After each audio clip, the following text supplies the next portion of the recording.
So good night and welcome to another review of The Shield Doing the Couch. I'm your host Hector, and tonight we're gonna talk about the new album by Drift Into Black, which is called Earthtorn. Drift Into Black is a doom metal band that has other elements to it, and they're from the New Jersey area, and this is their fourth album.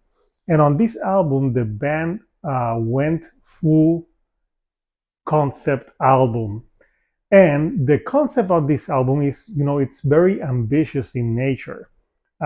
Basically, what Earthtorn is about an alien that has a mission to come to Earth, evaluate what's happening in Earth, and basically at the end, destroy it or gather information to see if it's worth saving or destroying. So the alien comes to Earth, and he comes to Earth in a human form to perform his mission. But throughout the carrying of the mission, he meets a woman, he falls in love with the woman, and then he questions, what he should do with the mission. Eventually, in the concept and the story of the album, the woman succumbs to cancer and dies. And then the alien is met with the choice of, does he save Earth or does he leave it to its own demise? So Craig Rossi, which is the main founder of the band, I had a discussion with him about the concept of the album, and it's really an album about the apocalypse, but through the eyes of this alien entity. And the 10 songs all are very cohesive, and they all blend together to tell a story. This is an album that you need to listen to from beginning to end to really understand the nuances of the story, because it's very story driven. Uh, Even though they're categorized as a doom band, this album has a lot of prog elements. It has a lot of atmospheric elements, like think cinematic movie music to it as well. And they all blend together to tell this story. The story obviously is told through the eyes of the alien, but also there's parts of the woman that he falls in love with. The singer who plays the woman, her name is Melissa Hancock, and she's from Australia. And she really has some great vocals in it, trading off with Craig's vocals. And the album as a whole is one that flows very well. It's an hour long, but it really doesn't seem to be that long, because the pacing of the album is good. So the album has 10 songs, like I said, and it starts with Good Morning Earth, which is basically an intro. And in this intro, we're hearing a lot of like news, ex-presidents talking. They're talking about pandemics. They're talking about diseases. So it's basically the part of the story. This is, as I interpret it, is the alien is on the spaceship going to Earth, and he's been giving like a synopsis of what has been going on in Earth. So when he gets there, he has an idea of what's going on. And then the album goes to the song It Fell From the Sky.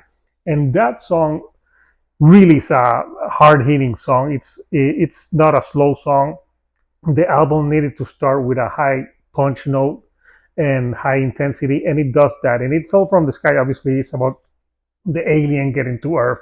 And there's some great guitar on it, and it really reminded me a little bit of like a mixture of Symphony X meets Dream Theater a little bit in that song. And it's a great opener, and it really builds the mood of what the album is all about. So I'm not going to go track by track on the album. I'm just going to highlight a few of the tracks that I thought were the standouts.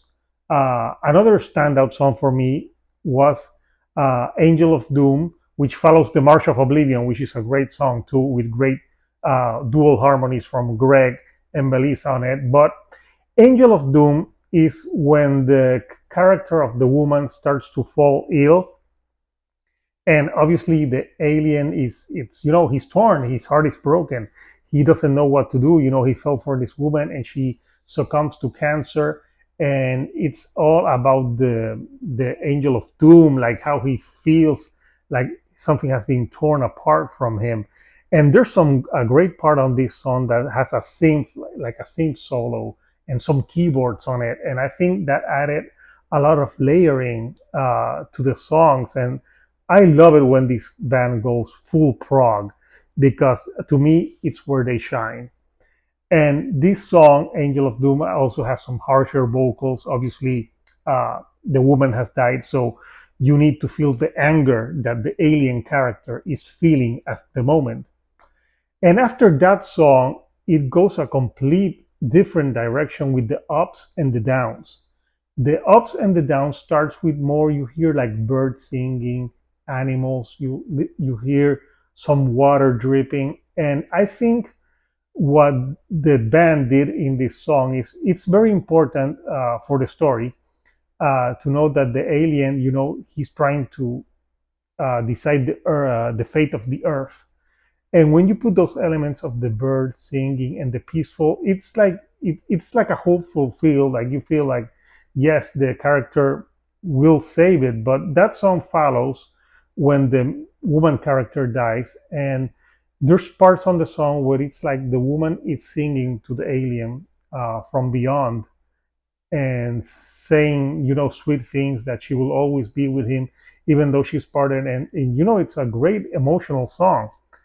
And then the album starts picking up more speed, and there's a song like "Weight of the Two Worlds," which is the longest song, as almost 10 minutes, and that's a song about conflict. It's the conflict of the alien. Should he stay and help Earth, rebuild or not destruct himself, or should he just go and leave? So he's in a torn between what he needs to do on his mission and what his hearts tell him, and it's like a crossroads of a song.